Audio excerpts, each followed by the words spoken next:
Hello everyone, सकल sound of the soul में आप सबका स्वागत है। मेरा नाम है मृणालिनी। चलिए देखते हैं कि आपके हाईएस्ट गुड के लिए यूनिवर्स आपको क्या मैसेज देना चाहते हैं। ये जनरल रीडिंग है, इसमें जितना मैसेजेस आपको रेजोनेट करता है उतना ही लीजिए। ज़रूरी नहीं है कि सारे मैसेजेस आपको रेजोनेट हों। सो ओपन माइंड रखिए, जो आपके लिए नहीं है उसे जाने दीजिए। और अगर कुछ भी आपको रेजोनेट नहीं करता है या फिर आप रीडिंग के साथ वाइब नहीं कर पा रहे हो, यानी कि आपको रीडिंग अगर समझ में नहीं आ रही है, तो पोलाइटली आप इस रीडिंग को देखना बंद कर सकते हैं। दूसरे किसी वीडियो को आप देख सकते हैं जो आपको एंटरटेनिंग लगे, या फिर आप अगर मेरे रीडिंग्स देखना पसंद करते हैं तो आप दूसरा कोई वीडियो के लिए वेट कर सकते हैं, या पुराने वीडियोस में आप सर्च कर सकते हैं कौन सा वीडियो आपको अच्छा लग रहा है। हो सकता है उसमें आपके लिए कोई मैसेज हो, या आने वाले वीडियो के लिए इंतज़ार कर सकते हैं। जेंडर स्पेसिफिक नहीं है और टाइमलेस रीडिंग्स है।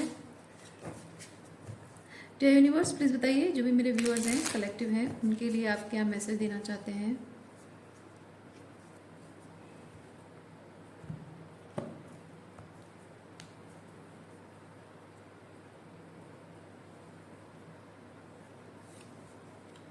Nine of cups,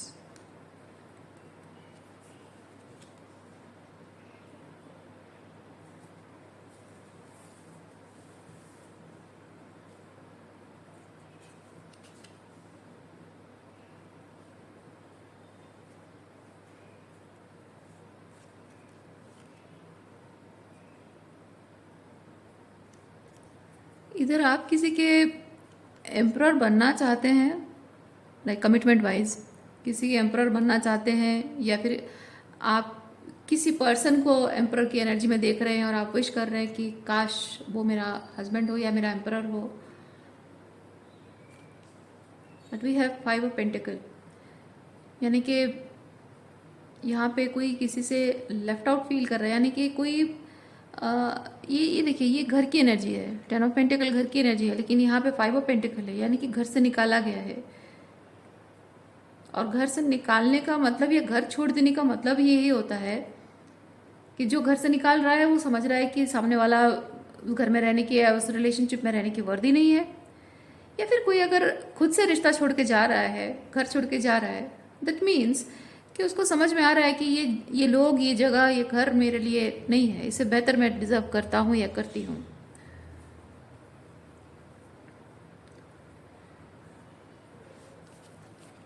okay.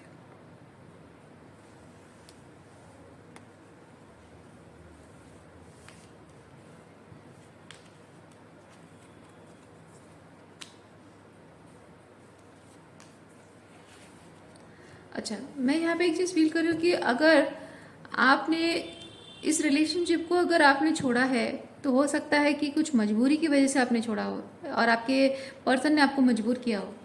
मैं अभी तक इस निष्कर्ष पर नहीं पहुंच पाई हूँ कि एम्प्रर आप हैं या आपके पर्सन है। तो अभी तक मैं जनरलाइज करके कह रही हूँ कि आप इस सिचुएशन में आपके पर्सन ने आपको मजबूर किया हो ये रिलेशनशिप छोड़ने के लिए।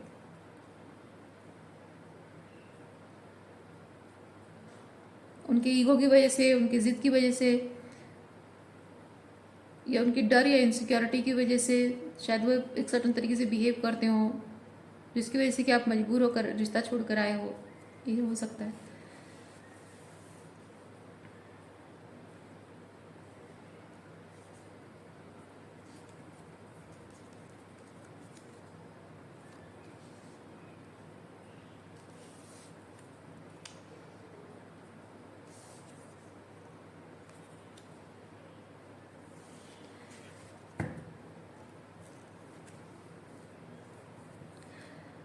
रिलेशनशिप जब एक डिफ़िकल्ट टाइम से गुजरता है, तो जब एक्चुअली में रिलेशनशिप की परीक्षा की घड़ी होती है, उस वक्त रिलेशनशिप से भागना और अदर चॉइसेस, इजी चॉइसेस को अपनाना किसी की यहाँ पे टेंडेंसी है।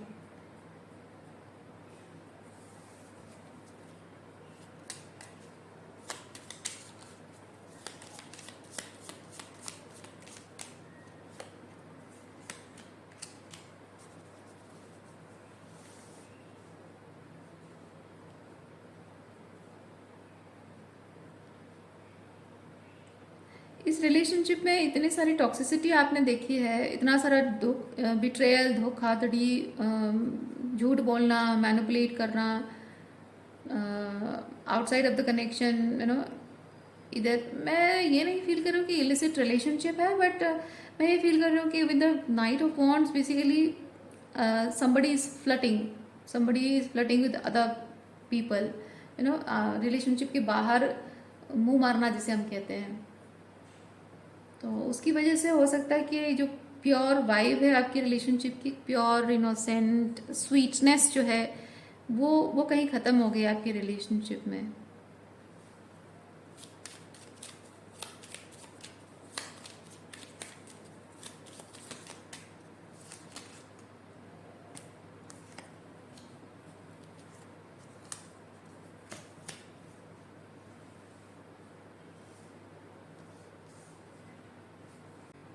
आपके इस रिलेशनशिप ने आपको डिसअपॉइंटमेंट के अलावा कुछ नहीं दिया है, और डिसअपॉइंटमेंट के अलावा कुछ और है ही नहीं देने के लिए इस पर्सन के पास। दुखी करने के अलावा आपको हमेशा नेगेटिव फील कराना, दुखी, डिसअपॉइंट करना, हर बात पे, हर चीज़ पे, हर सिचुएशन में आपको डिसअपॉइंट करना, बस इसके अलावा और कुछ है ही नहीं। मतलब कुछ अच्छा, कभी कुछ अच्छा होता ही नहीं है आप दोनों के बीच में। और अगर कुछ अच्छा होता भी होगा तो वो सिर्फ एक दूसरे के साथ फ्लर्ट करना, रोमांस करना या फिजिकल इंटीमेसी, शायद वो चीज़ें ठीक ठाक चलती रहती हैं आपके रिलेशनशिप में, वो ज़बरदस्त चलती रहती होंगी, ठीक ठाक नहीं। लेकिन जहाँ इमोशनल इंटीमेसी की बात है, इक्वल गिव एंड टेक की बात है, रेसिप्रोसिटी की बात है, एफर्ट्स में रेसिप्रोसिटी, इमोशनल वॉल्नरेबिलिटी, इस मामले में आपका ये जो night of wands show up नहीं करता है। जहाँ रोमांस है, डेटिंग है, फिजिकल इंटीमेसी है, वहाँ एकदम इनिशिएटिव लेकर हाजिर हो जाता है ये इंसान, उसमें एकदम से मतलब माहिर है। ओके,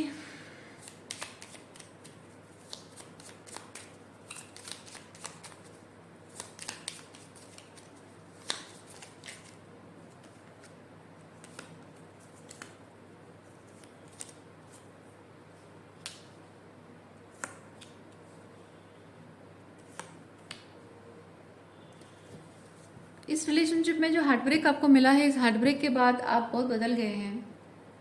और यहाँ पे डेथ कार्ड है, तो मैं फील कर रही हूँ कि you have been through a spiritual awakening process, जो कि मे बी बहुत हार्श रहा हो, बहुत चैलेंजिंग रहा हो, डिफ़िकल्ट रहा हो, क्योंकि इस पर्सन के साथ कनेक्शन बहुत स्ट्रॉन्ग, मतलब एक होता है इमोशनल लेवल पे और एक होता है सुपरफिशियल लेवल पे। तो सुपरफिशियल लेवल पे जो बहुत ही पैशनेट लेवल पे एक्चुअली, तो बहुत ही पैशनेट लेवल पे जब देखा जाए बहुत इंटेंस है, और इमोशनल लेवल पे एकदम ज़ीरो है। तो इमोशनल लेवल पे कनेक्ट करने की आपकी इच्छा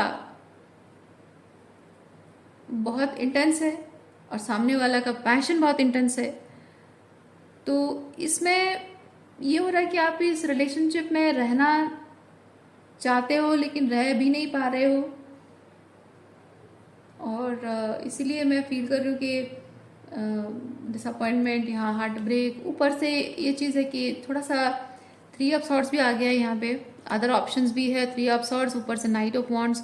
ये बेसिकली कोई ऐसा इंसान जो कि दूसरी जगह फ्लर्ट तो करता भी है और साथ ही साथ दूसरे लड़के या लड़कियों के साथ घूमना फिरना, ये आपको शो भी करता होगा, आपको जेलस फील कराने के लिए, एनवियस फील कराने के लिए, आपको हर्ट करने के लिए। क्योंकि नाइट ऑफ वॉन्ड्स बेसिकली जब वो हर्ट होता है, उसके ईगो को ठेस पहुंचती है ना, वो थोड़ा सा वेंजफुल हो जाता है। ओके, तो जब आप इमोशनली इंटीमेट होने की कोशिश कर रहे होगे, जबकि ये इमोशनल लेवल पे कनेक्ट करने की टेंडेंसी उसमें है नहीं, तो डेफिनेटली आप उस पर सवाल पूछते होगे, और आपके जो सवाल हैं बहुत ही प्योर, रॉ एंड ऑथेंटिक होते होंगे। और ये रॉ ऑथेंटिक क्वेश्चन जो पूछते हो, डेफिनेटली वो चीज़ उसको ट्रिगर करती होगी, उसके ईगो को ठेस पहुंचती होगी, उसके अंदर कॉम्प्लेक्स को कमियों को दिखाती होगी। कॉम्प्लेक्स तो नहीं कहेंगे, बट हाँ उसके अंदर की कमियों को बाहर निकाल कर लाती होगी जो उसे ट्रिगर करता होगा। और वो गुस्सा जो उसके अंदर होता है ना कि आप उसे ट्रिगर कर रहे हो, उसके ईगो को ठेस पहुंच रही है, उसकी वजह से उस गुस्से में वो शायद थर्ड पार्टी रिलेशनशिप में जाता होगा और आपको जेलस फील करा के आपको हर्ट भी करने की कोशिश करता होगा बदला लेने के लिए। और इतनी हर्टफुल सिचुएशन, इतनी बहुत ही खराब सिचुएशन से स्पिरिचुअल अवेकनिंग होकर, डेथ प्रोसेस से गुजर कर, डेथ ट्रांसफॉर्मेशन से गुजर कर आप जो बदले हैं वो काबिल तारीफ है। जिस तरह से आप बदल गए हैं, अपने आप में आप बहुत कंटेंट फील करने लगे हैं। जहाँ इस इंसान से बहुत कोडिपेंडेंट लेवल पे जुड़े हुए थे, और यहाँ मैं देख रही हूँ कि आप बहुत ही कॉन्फिडेंट हो गए हैं। अपनी अपनी इज्जत करना सीख गए हैं, अपनी इज्जत करवाना भी सीख गए हैं, अपनी वैल्यू समझ रहे हैं, अपनी यूनिकनेस को समझ रहे हैं, अपने वैल्यूज़, मोरल्स एंड वैल्यूज़ जो आपके हैं, वैल्यू सिस्टम के साथ खड़ा रहना, निडर होकर खड़ा रहना, चाहे कैसी भी सिचुएशन आए, ये उस तरह की एनर्जी को रिप्रेजेंट कर रहा है।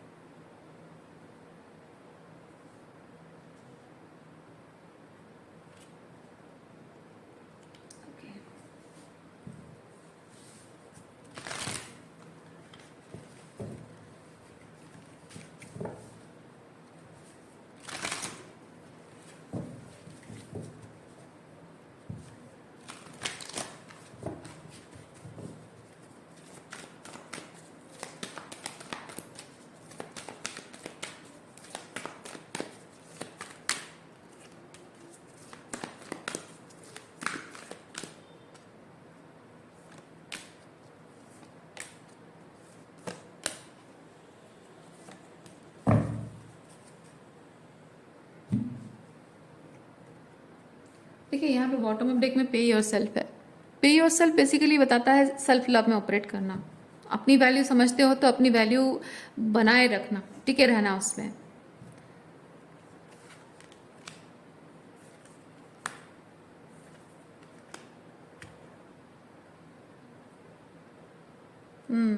पार्ट टाइम देख रहे हैं ना, ये जो कार्ड्स है, ये जो डेक है, ये बेसिकली करियर रिलेटेड मैसेज है। मुझे नहीं पता कि ये मैसेज, ये कार्ड्स डेक मुझे निकालने का क्यों मन किया, मुझे पता नहीं। मैं क्योंकि स्पेसिफिक करियर रीडिंग नहीं करने वाली नहीं थी, बट मुझे बहुत अंदर से फीलिंग आई कि ये निकालना चाहिए। हो सकता है ये मैसेजेस आपके लिए इम्पोर्टेंट हो। हालांकि पार्ट टाइम जॉब के साथ मैं ये चीज़ फील कर रही हूँ कि ये जो यहाँ पे आपके जो पर्सन है, किसी दूसरे रिलेशनशिप में जो ये गया है ये व्यक्ति, ये दूसरे रिलेशनशिप में जाने का इंटेंशन सिर्फ इतना है कि ये आपको जेलस और एनवियस फील कराना चाहता है, आपको चोट पहुंचाना चाहता है, आपको हर्ट करना चाहता है, और इसने मूव ऑन नहीं किया है। और उसका साफ मीनिंग यही होता है कि ये इस माध्यम से ये आपको डरा कर, आपके मन में इनसिक्योरिटी पैदा करके, आपको जेलस फील करा के वो आपको वापस अपने लाइफ में चाह रहा है। और इससे मैं ये चीज़ समझ रही हूँ कि गलती इससे हो गई है, इसे ही पता है, लेकिन नाइट ऑफ वॉन्ड्स के ईगो इतना ज़्यादा होता है कि वो अपने ईगो के हाथों मजबूर होकर वो माफ़ी नहीं मांग सकता, वो झुक नहीं सकता। तो वही चीज़ हो सकता है कि यहाँ पे ये जो रिलेशनशिप्स हैं, अदर रिलेशनशिप्स हैं, इनको सिर्फ वो टाइम मतलब शॉर्ट टाइम के लिए टेम्प्ररी बेसिस पे इन रिलेशनशिप में गया हो, बिकॉज आपको वापस लाने के लिए, कि मुझे माफ़ी भी मांगना ना पड़े, और माफ़ी आप मांग लो माफ़ी, है ना, या फिर आप किसी तरह से मुझे कन्विंस करो कि मैं आपको छोड़ कर ना जाऊँ, और मैं अपने आप को थोड़ा सा विक्टिमाइज कर दूंगा और वापस आ जाऊंगा। ये इस तरह का इंटेंशन यहाँ पे मैं फील कर रही हूँ इस व्यक्ति का।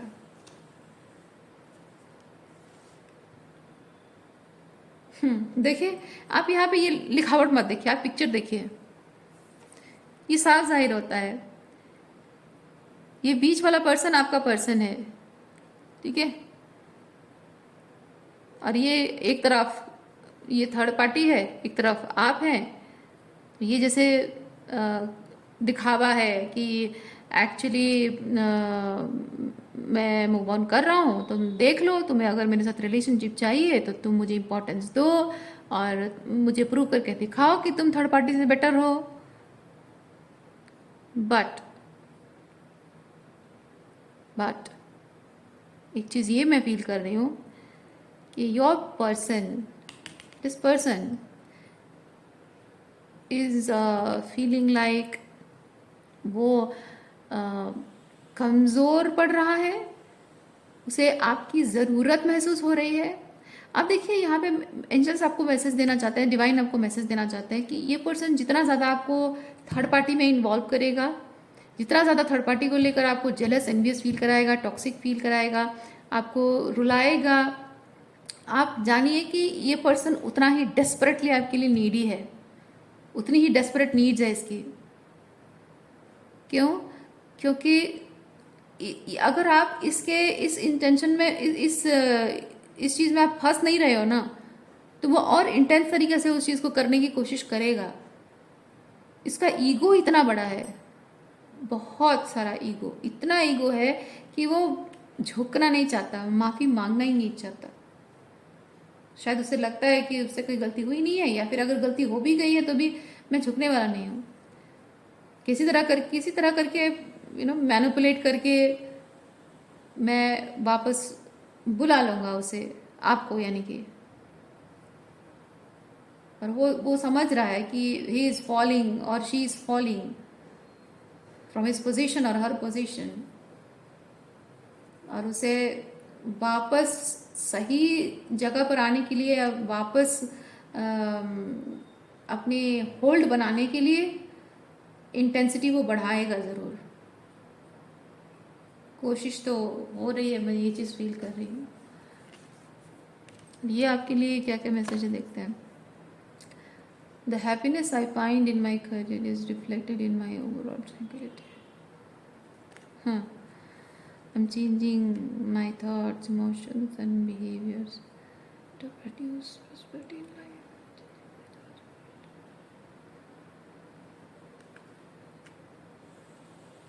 आपके यहाँ पे कुछ कोडिपेंडेंट बिहेवियरल पैटर्न है डियर, और उस कोडिपेंडेंट बिहेवियरल पैटर्न की वजह से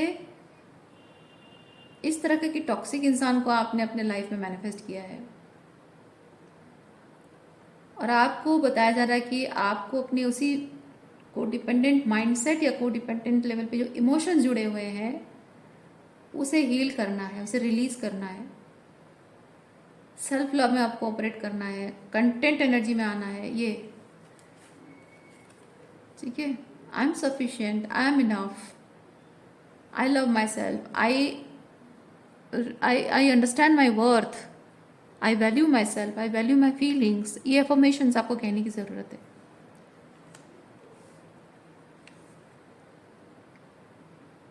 और अगर आपको ये चीज़ लगता है, देखिए, I am constantly aware that the world is full of abundance and opportunities. दुनिया में अकेला यही बचा नहीं है ना, दुनिया में अकेले यही नहीं बचा है। ये दिखाने की कोशिश कर रहा है कि दुनिया में अकेले मैं ही बचा हूँ, तुम देख लो, नहीं अगर तुमसे नहीं हो पा रहा है तो मैं चला जाऊँगा या चली जाऊँगी तुम्हारे लाइफ से, करने दीजिए इसे। आपको स्पिरिट गाइड्स, एंजल्स, जिनको भी मानते हो, यूनिवर्स जिनको भी मानते हो, वो कह रहे हैं कि इसको जाना है ना, जाने दो।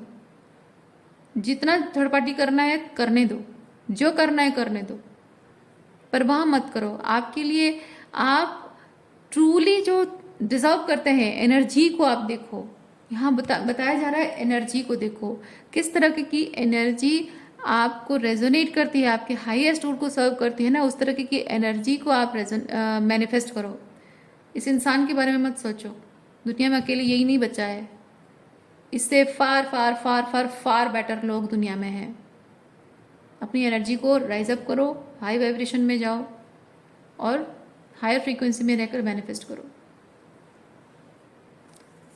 आपके कोडिपेंडेंट तरीके से जो इमोशंस है ना, उसी का फ़ायदा उठा रहा है, वही आपको हीलिंग करनी है।